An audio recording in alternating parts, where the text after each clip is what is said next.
So we can see your lips moving, but there's no sound. Nope, still no.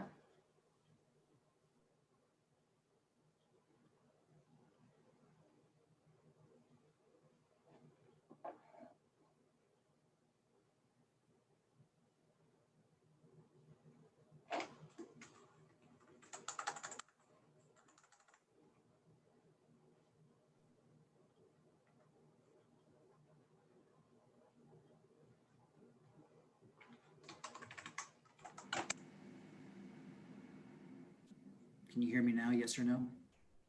Yes, I hear you now. Jody or Tiffany, I can't find the email that had today's agenda. Would you send that to me again? I have the script, so I can start with that. Okay, I will share the screen for our public comment if you want to start doing the script while Tiffany sends you Looks the like email. we have 3 board members. Do you want to start, Tiffany, Jody? And there's a 4th. Yeah.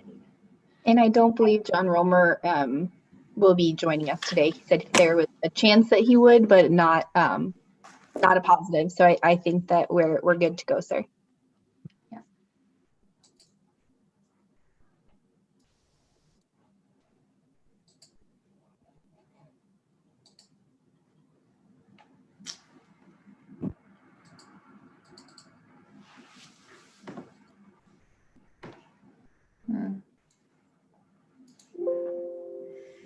All right. Hello, everybody. Hi, Pat. Go ahead and get started. Yep, let's get started. Welcome to the January 2021 meeting of the Missoula Parking Commission. All the meeting body members are attending from a remote location. We are holding this meeting virtually, so we'll be doing public comment a little different than usual via a live call-in phone line, just like calling into a radio show or making a pledge during a telethon. I'm going to ask Jody to share our public comment call-in information, and in a few minutes, I'll ask for any public comment. You call in, you'll be in a virtual waiting room until it is your turn to comment. We'll take calls in the order received. Because this works just like a live call-in show, be sure to mute your TV or computer when you join the meeting, or they will be in echo. I'll be observing a speaking limit of 3 minutes so we can hear from everyone. So we'll get started. I'll call the meeting of January 2021 of the Missoula Parking Commission to order. Can we have a roll call of members to determine who is present? Jody. Yes, Pat Corrick, Yes. Joe Easton, Yes. J.R. Casillas, Yes. Glenda Bradshaw. Yes. Tiffany Brander. Yes. That is everyone. Thank you. Just a moment.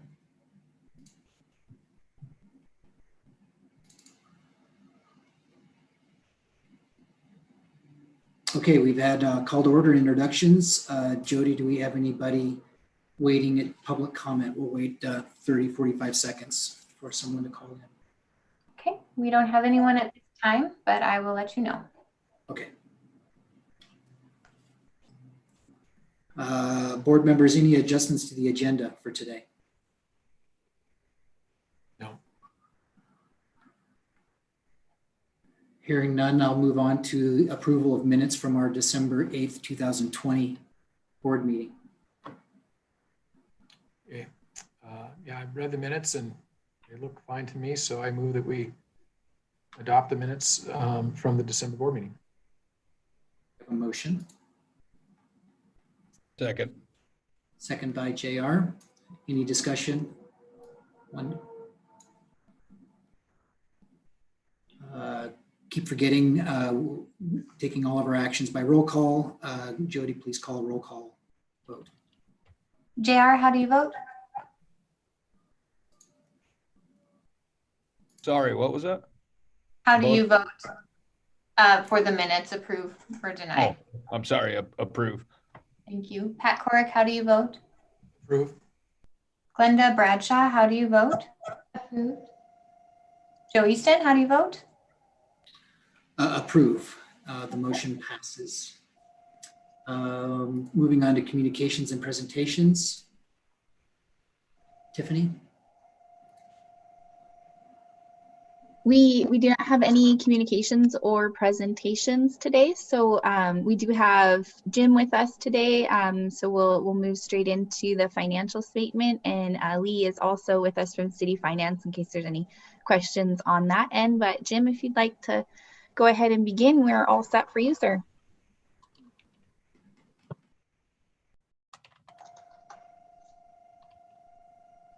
Perfect. And I think that's the fastest time we've ever gotten down to this part before.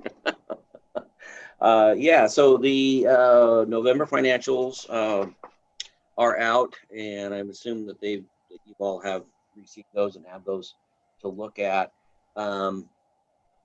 Not a lot of change from the last financials as far as assets and that type of thing. The liabilities, basically, most of the changes there are just on the normal accruals, accrued city contract, accrued merchant fees, that type of thing. So nothing, not a whole lot of change in that area. As far as the revenues go, as we know, the revenues are continue to be much lower than they were in the prior year. If we look at our dashboard income statement there, you can see the revenues for the current month.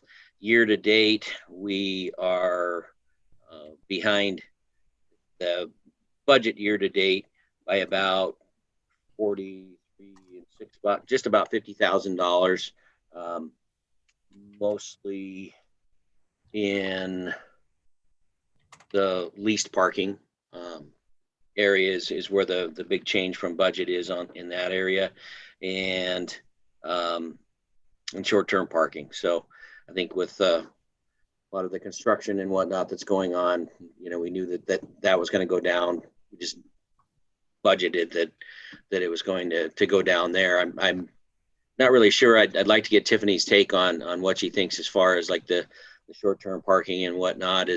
I know downtown has not had a lot of activity. It just seemed like November was even maybe a little bit lower than I kind of thought it would be. So do you have any thoughts on that, Tiffany?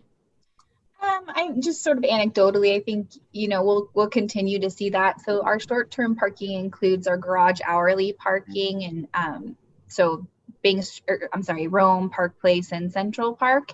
And honestly, we've seen, I think obviously there's less people downtown, but also during the holidays, we usually see that people are just coming in to run and grab things really quickly. And so a lot of the times they're just pulling up on the street and parking and going. So I think a lot of that is a little bit of that, but I don't have a real sense of exactly why, but that's my guess, I'd say.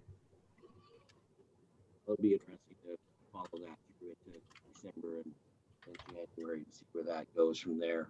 On the expense side, so on the revenue side, year to date, like I said, we're down about $50,000 on budget, but on the expense side, we have a positive variance there of about $160,000. So overall, our net income from operations about $363,000 compared to a budget of $254,000. So still ahead of the budget, the revised budget that was put in place. So that's good news.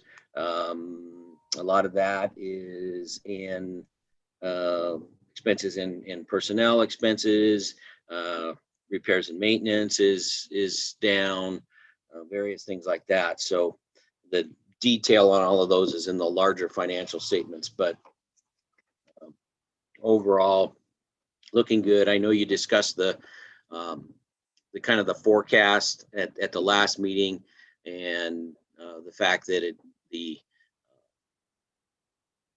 coverage was still looking positive for the bonds. So I think you've done a great job of managing during this time and making sure that that doesn't become an issue. So I'm not sure where the city is as far as, the budget on the audit and that. We haven't gotten all of those final adjustments and things like that built into last year's financials. But Lee, do you have any, where's that at? I'm not really sure. It was late on Friday. I did send the final adjustments to Brenda. The publication of the audit was delayed by a month. I'm not sure if this was discussed at the last meeting. And the reason, and this was for Parking Commission's audit, MRA, and the city as a whole. The reason for this relates to CARES Act funding that the city was able to receive, and the federal government was very delayed in issuing the audit guidance for that. So it pushed our auditors back about 3 weeks in the work that they were doing. So they're actually auditing that currently, and we anticipate publishing that final audit publication on or before the end of this month. And when we do that, one of the things we'll do is we will also share that information with Baker Tilly, who will be actively looking at any refinancing options that might be available for the Parking Commission debt. I'll also add that the projections that we presented last month, while they weren't completely finalized, most of that did include November's numbers at that point. We just didn't have the full financial set. So a lot of the projections that we saw last month included these numbers. And then also I was going to point it out in my director's report, but it makes sense to just say now that with further discussion with Grace with A&Z at this point, before the completion of the audit, she was, confident that we have a clean audit, so unmodified. There wasn't any non-compliance or anything like that, so we're not expecting anything crazy to happen at the end of the month. It should be, generally straightforward. And I suspect with being at the end of the month, it's likely that they'll present to us as they do every year, either in February or March. We just haven't quite scheduled that yet, but I will definitely keep you updated on that. Perfect. So the last thing that we kind of normally look at then is the available cash. So on the balance sheet, so page 3 of the dashboard, at the bottom of that, we kind of do our reconciliation that we look at, which is takes the cash and investments from the balance sheet and then adjusts that for things that are accrued, need to be paid, and some other things that would be coming in. So anyway, that's sitting at a little over $1 million. So that's been pretty consistent, hanging in there at a little bit over that. I know that's kind of where it was last month. So that's great. Not seeing any dips in that available cash to this point. So if there's any questions, please let me know. If not, I do have one other item that I wanted to talk about that really doesn't have to do with the Parking Commission, but it has to do with Parking Commission, but it has to do with me and not the Parking Commission. So it's not bad. Okay, go ahead. Okay, so I am officially starting my transition away from JCCS. I've been with JCCS for 36 years, and this will be my 37th tax season. And I've been thinking about it for a while, and it's just it seems like a good time to move on. I'm still young enough to do some other things that I'd like to accomplish and take on. So I'm going to be doing that over the next several months. I'll be done pretty much full time sometime during the summer, and then I might, if there's some special jobs or something like that I do litigation support work and things like that I have some special credentials for, that if there's some of that work out there, I might continue to do that. But other than that, I'll be pretty much done at JCCS. You all have met Brenda. She's on the call today. You've met her. She's taken my place a number of times over the years to do the presentations, intimately involved with this account, as Tiffany knows and Lee know and Jody knows. She's the one that has been putting together the information for years. So she understands this operation at least as well as I do, and maybe even more on some of the real detailed stuff that goes in there. So she will be taking over this account. So in the future, that during tax season, I don't know, I'll probably continue to be on the board calls for the next few months. But then after that, and maybe even prior to that, she'll step in and do that. And like I said, you're used to her. The team over here is not changing outside of me. So I think that you will get the service that you've been accustomed to getting, and I think it'll go very smoothly. So just wanted to let you guys know that. So Thank you for that, Jim.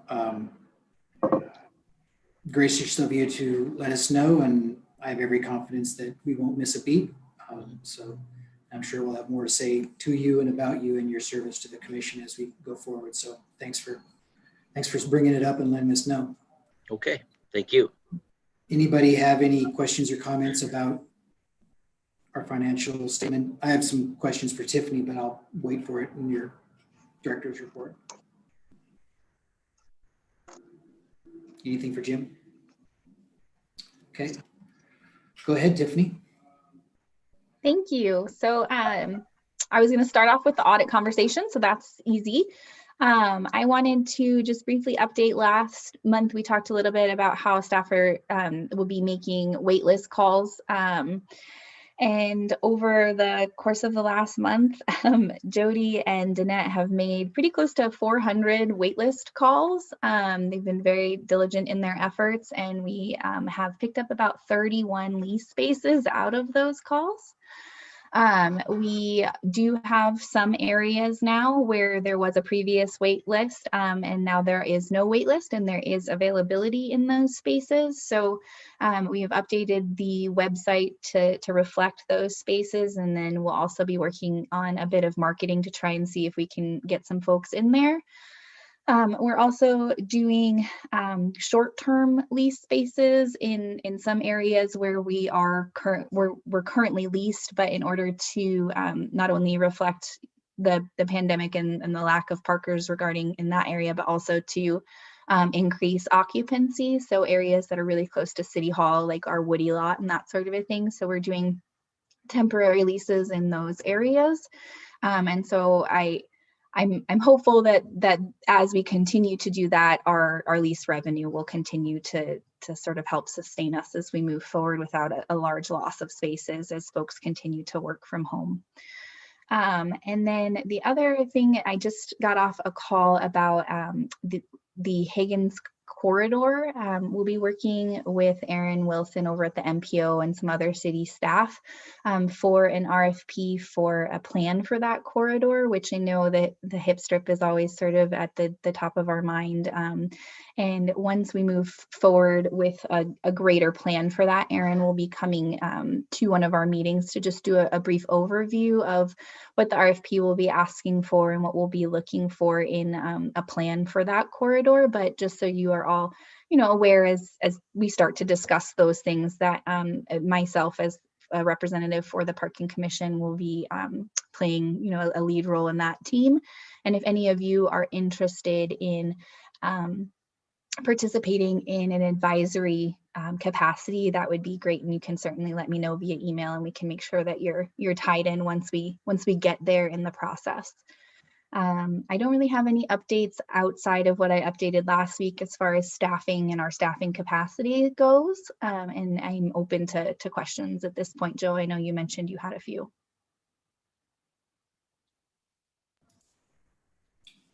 Thanks, Tiffany, and thanks for staying on, Jim. I realize this is a leading question, so you can answer it as detailed or as open as you want to, but obviously we're 5 months into our fiscal year, and we're seeing the scope of losses. And while we've passed a budget that was different from years past and minimized our increases of revenue, the open-ended question is at what point do you feel Tiffany, that other changes in our expense budget need to be looked at.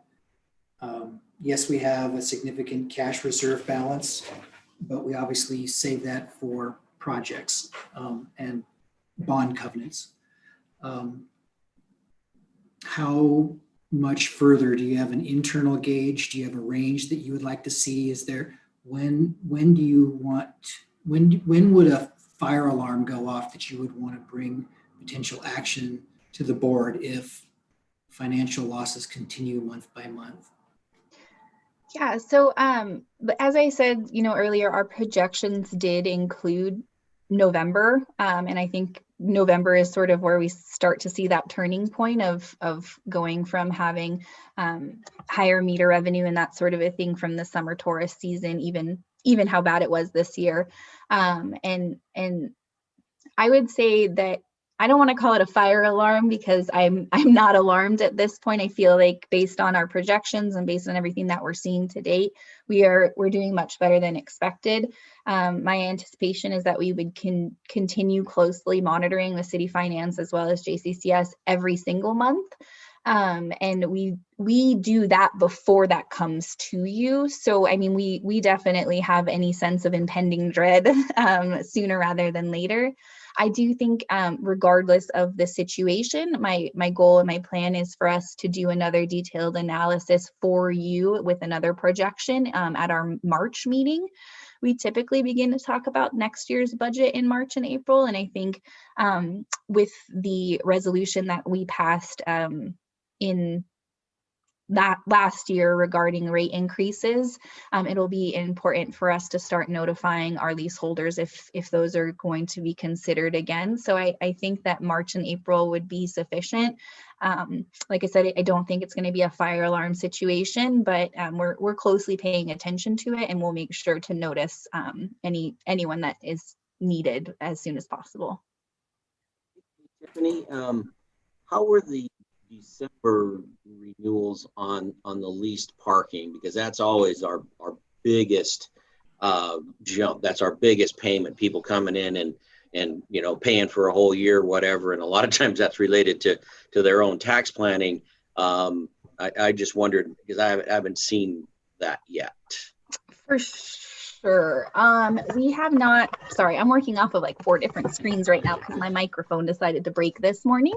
So hang on one second here. We have not gotten December yet. We just finished up with November. So we only had, and Jody, I think, can correct me, but we really only had 2 folks that were paying semi-annually. And so that doesn't really make much of a difference. As far as our quarterly folks, that we definitely see a large jump there. And it really didn't, it did, when I just glanced at December, there wasn't anything that was completely alarming to me from a lease standpoint. And I'm just pulling it up now here, but we won't know until everything is completely solidified from the city standpoint, but I'm not super concerned at this point, especially with us being able to bring on those extra lease spaces.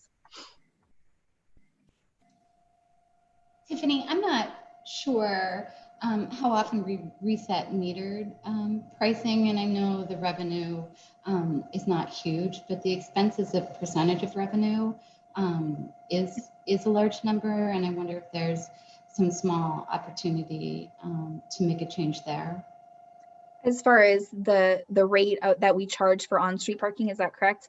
Yeah. So that is a very big can to open, especially, so in 2015 was the last time that we changed our rate structure. It was at the same time as we brought on the new meters. We went from a very small amount to that escalating rate structure. Because it is really correlates with a direct parking management strategy, I wouldn't be necessarily, that would be a last resort, I think, for me. It's really tough on a public perception standpoint. It's a really large process. It involves city council and a lot of public meetings and just a lot of changes that might not really be warranted. The downtown master plan recommended different parking strategies as far as prices that correlate to different zones. However, at this point, I think that making those changes to the zones wouldn't be that beneficial because we don't really understand what our parking strategy should be because of COVID. So I would be very hesitant at this point to implement changes to our on-street structure. I think that there are different changes that we can make, and not just to leases. I don't want to just pin that to our leaseholders, but to a lot of our short-term parking options, as far as the first hour in the garage being free or $1 an hour, or I mean, anything that we change at this point will be a controversial change, and it's not going to be something that I would take lightly. And I think that we would really need to look into that. And I don't know that meters would be my first bet. Okay, thank you for explaining that. On the expense side for the merchant transaction fees, do we pay per transaction or is it a percentage of the transaction amount? Sorry. I think so that is a city finance question. It's not just the meter transactions that we're paying per transaction. It's every single credit card transaction for our entire department. So all of the phone calls that we take over the phone, I know that it breaks down to right about 29 cents per transaction, but it's not charged to us as a per transaction. And Lee, maybe you can talk on that a little more. I'm sorry, and I don't have the data in front of me, but that's something I can ask our accounting manager, Gina, to compile for the board to review. Thank you. And we can get that off soon. Thank you. Thank you.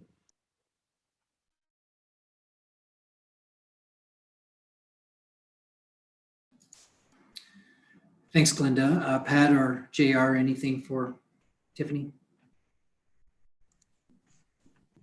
No, I'm good right now. Thank you. Thanks. Anything else, Tiffany? No, sir, nothing else at this time. So we don't have any action items or non-action items on our agenda this month. I appreciate, Jody, that you sent out a Outlook invite for the rest of eternity. Thank you, because if it doesn't exist on Outlook, I don't catch it. So thanks for sending out the next meeting invite, February 9th. Anybody on the board have any comments? Jody, I suppose it'll be appropriate. Is there anybody on the phone that maybe called in and had a public comment that we missed? There is no one that has called in at this time.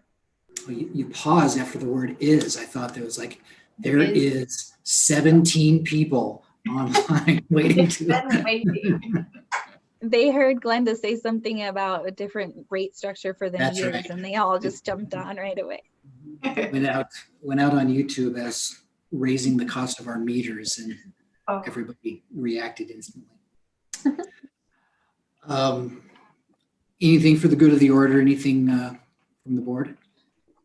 I'm not sure if it's, could be classified as for the good of the order, but I would just ask, as we look at potentially expanding metered parking on the HIP strip, that we have a conversation about the current permit structure in the university district. I think those two are partner parallel conversations, and I think you can't have one without looking at the other. So I would just ask that we're mindful of the impact that metering parking has on people's ability to park when the neighboring neighborhoods are inaccessible if you don't have a permit. So I'll just put that out there. Thank you.